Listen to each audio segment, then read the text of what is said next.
Mr. George, how are you? Can you hear me? I'm good, thank you. Yes, I can. Yes, nice to see you.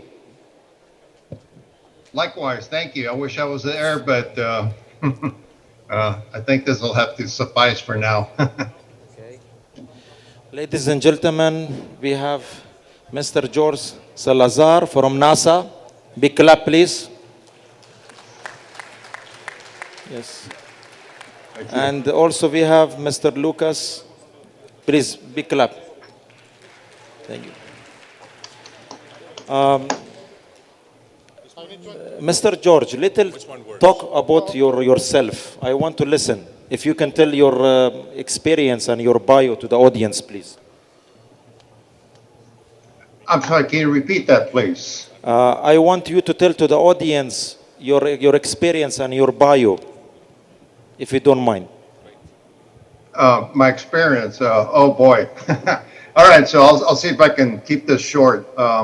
Okay. So I've been with NASA about a little over 38 years, and over the years I've been involved with various projects. I started with the Space Shuttle program. I was responsible for the Modular Auxiliary Data System, which was a engineering system for data acquiring data for sensors on the shuttle to understand the health of the shuttle. I did space station work. I was involved with the X-38 experimental flight vehicle. I've been involved with voice control as well. Cockpit avionics upgrades for the space shuttle. Also, that was a major undertaking. And then let me just kind of fast forward a little bit to shorten the time here. I've been most recently involved with the commercial crew program, primarily with the SpaceX as well as Boeing in terms of displacement controls. I'm also now the system manager for the Human Lander System, which is the Artemis part of the program associated with a lander to land on the moon. So that, in a nutshell, engineering, education background quickly, bachelor's in electronics engineering, master's in systems engineering. Yes. Thank you. Yeah. Thank Just you. went out And of the Mr. screen. Lucas, if you can tell me a little bit about your background as well. Okay. So I have the privilege to represent the creative industries on this panel. I'm a creative producer, and I work for the Everdome IO project, which is a metaverse environment, which thinks to build a Martian future, a Martian environment.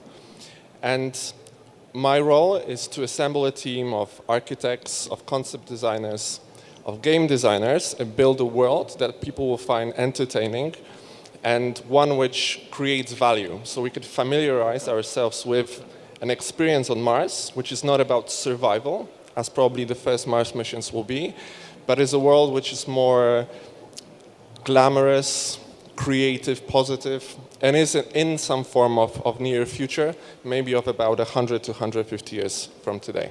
Great. We will start with our first question to Mr. George. Can you tell us the relevance of what you are working on the future space mission to the Mars? If you can tell me, please. Oh, absolutely. So let me just share the part associated with the Human Lander System that I just mentioned, that I'm the system manager. So the Artemis program that encompasses the Human Lander System, as well as the orbiting, let's call it the orbiting moon space station, which they're right now the development of that is ongoing. And so the whole aspect of the returning to the moon is not what we did back in Apollo, back in the 60s and early 70s. Total time that we spent on the moon was about 3.5 days, roughly. So now we want to return back to the moon for a long period of time, sustainment, as we call it, and learn to live and operate and work on another planet. And there's quite a bit to learn there. So the Human Lander System program, which is the part that I'm involved with, is basically to certify for spaceflight a human ladder system working with currently SpaceX to ensure that we are able to to land the Starship on the moon, make sure that everything goes okay. One of the major challenges is lunar moon dust. I can say more about that later if you wish. But that's basically the what I'm working on right now. And as far as that, how does that translate to Mars? Okay, so the going back to the moon and going to Mars reminds me of camping, right? If you ever go camping, well, if you camp in your backyard and you set up a tent and you have food you can go inside of your house, to get, it's not a big deal. But now, if you spend a couple of days doing that, and then all of a sudden you want to go to, let's say, Mount Everest, to climb the mountain, that's a huge step. And so we have to first understand what it's going to take, to get, let's say, if we were to go to Mount Everest, what do we need to learn? Same thing for the Artemis program. We need to learn how to live and operate on another moon, another planet. And so the Artemis program, which I'm involved with, is kind of a stepping stone to what's it going to take to live and operate on another planet for a long period of time. The moon is somewhat of the proving ground, and we call it the proving ground for technology, the proving ground for what's going to help astronauts live and operate both physiologically and psychologically as well. And then take all that information and more importantly, understand the technology that's going to take to get us there and the reliability of it. Obviously, reliability is going to be a huge challenge as well as maintenance. All that information is going to be acquired so that we can understand what it's going to really take to go to Mars. Mars is what we call Earth independent mission. And what do I mean by Earth independent? I mean that we can no longer depend on Earth to help the astronauts. Right now, space station is orbiting around the Earth about 240 nautical miles. But communications is only maybe 2 or 3 seconds away. When we go to the moon, it's going to be not too bad as far as communications, maybe 3 or 4 seconds. But also, if there's an emergency, they can return back in 2 or 3 days. Not so with the Mars. Mars, if there's an emergency, it's going to take months in order to plan and organize a emergency return mission. So that's why we call it Earth independent. The astronauts are going to have to live, understand what the systems, how they operate, how to repair them, and also understand to be very creative, very adaptive to situations that maybe we didn't plan here on Earth during our training. There's so much to learn, and you just can't plan for everything. And so the innovation and creativity of a human becomes very important in human spaceflight missions to Mars. Thank you so much. It was valuable information, and God bless you. Lucasz, what is your opinion about this thing? So we are going through a very similar creative pursuit in trying to think what is the mission architecture of getting to Mars, or what is the structure of a Mars settlement. Just for us, it's much easier. We take out the economics of it, we take out the feasibility, and we can focus on the creative expression of how these visions of culture, of society, and technology might work. Because the team at NASA or at other companies, they need to make sure that it works, that it's safe. And it takes decades sometimes to build a technological stack to be able to send first people to the moon, to the gateway, and then to Mars. And we are able to do that in a virtual environment within maybe 1 or 2 years. But the responsibility that we have is around originality. It is actually quite demanding also for us as designers to create that world from scratch, because it is something new. To design a rocket, even in a game, we need to have a concept artist that understands aeronautical engineering. They need to understand how many passengers are we taking, They need to understand atmospheric sciences, because when you're landing on Mars, there's a specific feature of Mars' atmosphere that needs to be taken into consideration. So that's the first part. In our world, we said that we want to take 10,000 people at a time. That is not something that NASA is working on. That is not something that SpaceX is working on. So we spent a couple of weeks, because we can't do it for too long, and it came up with a mission architecture system that would allow that to do that. So we created a spaceship that can take around 400 passengers. But if we want to have 10,000 people on the Earth orbit, we need 40 to 50 of these spaceships. So we created a system that allows to take those ships into orbit. And then, as we know, you can't fly to Mars on the same ship. And for that reason, we created a cycler, which is a massive, massive ship that flies between Earth and Mars. I'm sorry I can't show you how it looks like. I will do that tomorrow during a keynote at 11. And where we are now in this process, we figure out how we want to take people to Mars, but now we're figuring out what it means to live on Mars. And the civilization that we're thinking about is about 100 to 150 years from now, maybe 100,000 people there. So the dynamics of the place, of the architecture, and of the urbanism is something very speculative and very creative in that respect. Thank you so much. Wow. Who want to go to the Mars? Raise his hand. Oh, we can see a lot of people. And the left, have little bit courage. Raise your hand. Good. You only. Good, thank you. Very nice information, and I believe that soon we will have the first colony in the Mars, and I hope that it will be United Arab Emirates. I hope so. Thank you. We got, yes. Let's go for the second questions. Mr. George, how will the Artmain's program set to the milestone towards the humanitarian exploitation on the Mars? Okay, as far as the Artemis program setting milestones, Yes. I think the primary milestones are going to have to be how we're going to mature technology for not only supporting humans, but also supporting the systems necessary to go to Mars. So here's one of the major challenges. Right now, as I mentioned, that we are doing basically Earth-dependent type missions. In other words, we're very close to Earth. And so the communications is very short.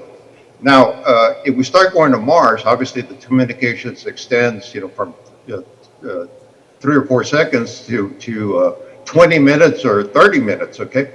And so the technology that we need is how can we increase the communication bandwidth, if you will, so that way humans can communicate with loved ones back on Earth. So here's a couple of challenges associated with going to Mars: technology and also for the human. So the human, there's two aspects: the physiological, like for example, breathing, air, and all this kind of stuff, food, water. Roughly it's going to take about 4 people going to Mars for a 3-year mission. If we were to take all the food and water, it would be about 540 kilograms per month in order to support 4 people going to Mars.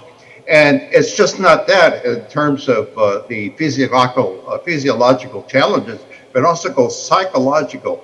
What's going to happen to the human as they start moving away further from Earth? I had an opportunity to talk to a Russian scientist many years ago, and he was telling me that a lot of the studies that they did in Siberia for isolation, being away from people for a long period of time, it was an interesting outcome of that, because he said that some of the test subjects that came out after a year and a half or so, they said on the side, if you will, not officially, but they said that they knew that they were on Earth, and that one day that door was going to open and they were going to get out and see their family. Not so when you start seeing Earth start getting smaller and smaller.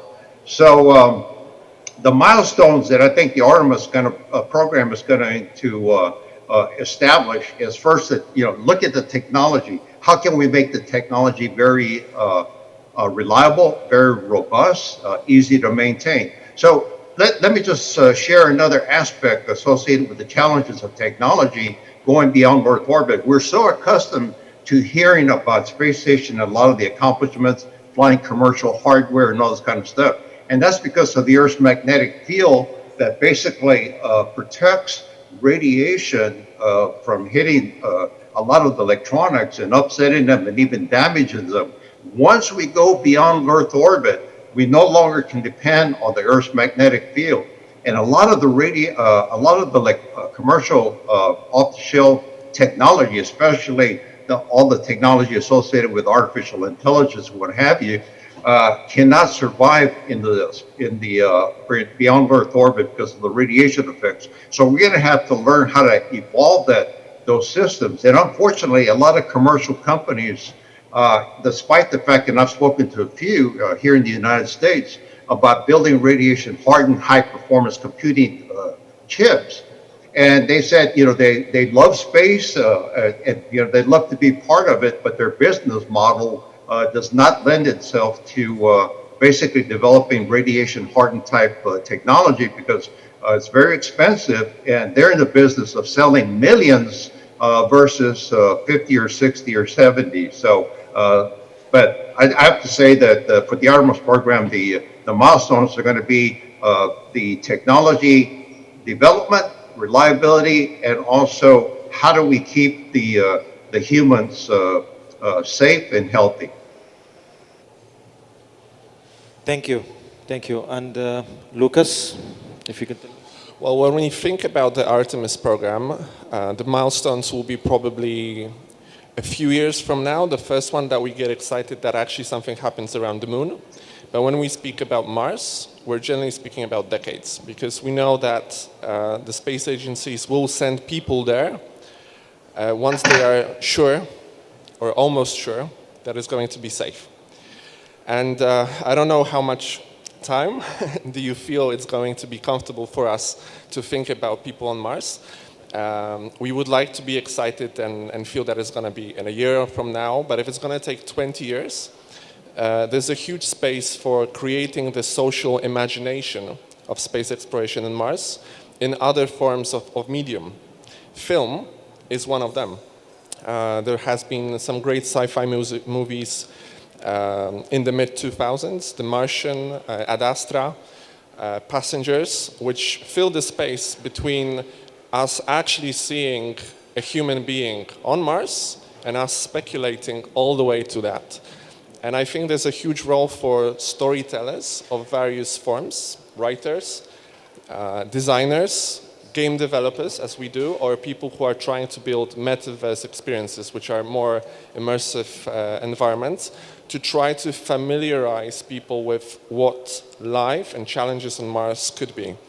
I'll refer to a conversation that we had at the beginning of the week, because now we've moved into thinking about culture and society in our Mars settlement. So the question is, can we have babies on Mars? Babies? Babies. Babies. Babies. Because small babies. From a biological perspective, we don't know that yet. If it's possible for women to carry children on the planet of Mars. Yes. And we will figure that out probably as we send a family there to test it out. But for us, the implication is that we're thinking, okay, if it's not possible, does it mean that Mars is only an adult environment? Of course.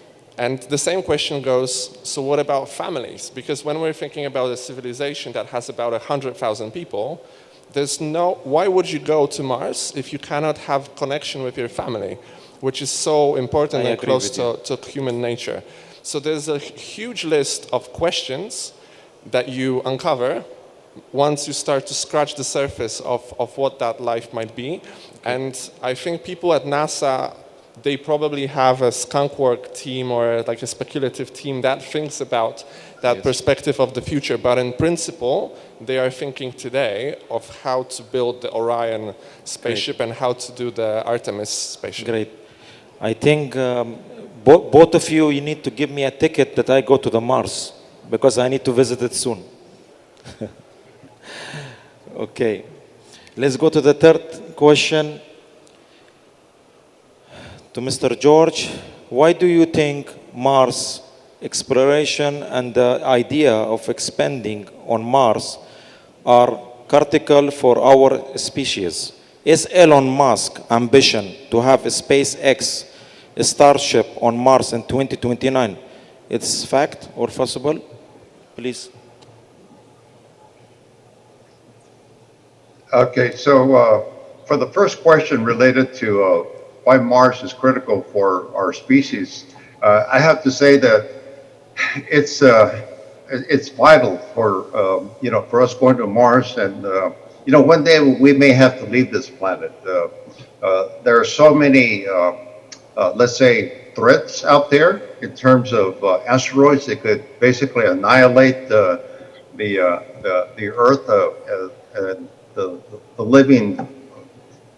living organisms that, as we know them here on Earth, very similar to what happened 65 million years ago, which basically the large meteor that struck the Yucatan Peninsula basically killed all the dinosaurs, and of course that was the opportunity for small mammals, to thrive, no longer being threatened by dinosaurs. And so we as a species, I have to say that we're biologically wired to explore, to go out. And that's why, if you think about early exploration, think about the early folks that had nothing but their feet to walk. And they said, what's beyond the mountain? So they would walk beyond the mountain, just walking. And of course, they said, well, what's on the other side of, those mountains? And so they developed carriages and used horses to pull them. And then, we came up to the water and we said, well, what's beyond the sea? And so we built ships, right? And then we looked up to the sky and saw flying birds. Why can't why can't we fly? And so, we built airplanes, and now we're looking further into the stars and we're building spaceships. So I think we're biologically wired to explore. But more importantly, I think we need to develop technology and techniques, for preserving our species. That one day, perhaps, we're going to be in a situation where we need to leave this planet.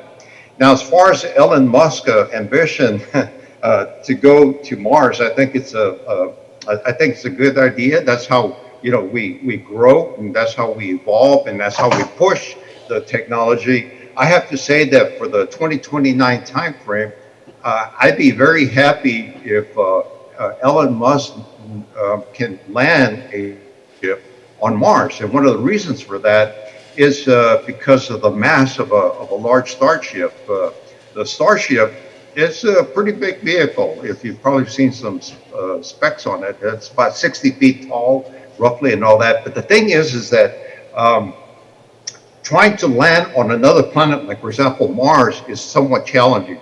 If you think about the Mars Science Laboratory, Mars 2020, those robots weighed about 2,000 pounds. The way they landed 2,000 pounds, Jet Propulsion Laboratory, the way they landed it was the limit of the weight of something that size to land something on Mars. Anything bigger than that, we're going to have to come up with better ways. Why is that? Because you have a large mass, and that large mass is traveling at a certain velocity. And of course, there's somewhat of a simple formula related to science called kinetic energy.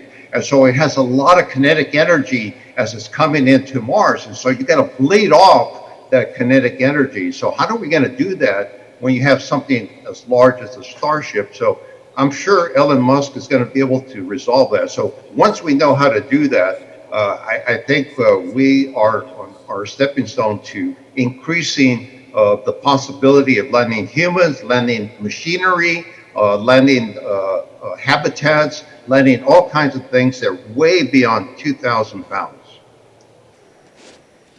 Thank you so much, Mr. George. I always happy to listen to your answers, to give the value to the audience, It's really, I'm really happy.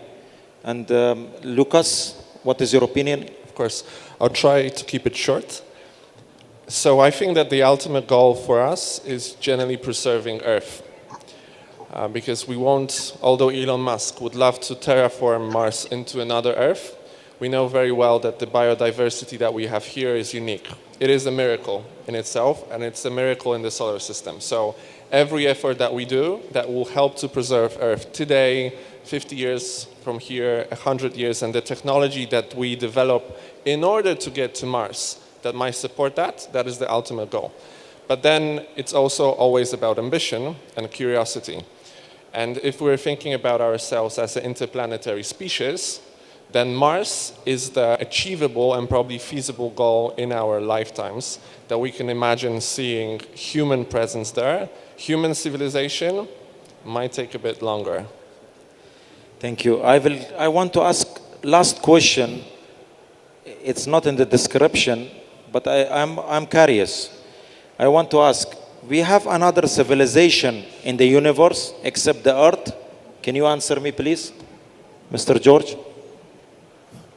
I'm sorry, can you repeat the question, please? Yes, I'm asking if there is any civilization that living on another universe or another planet except the Earth.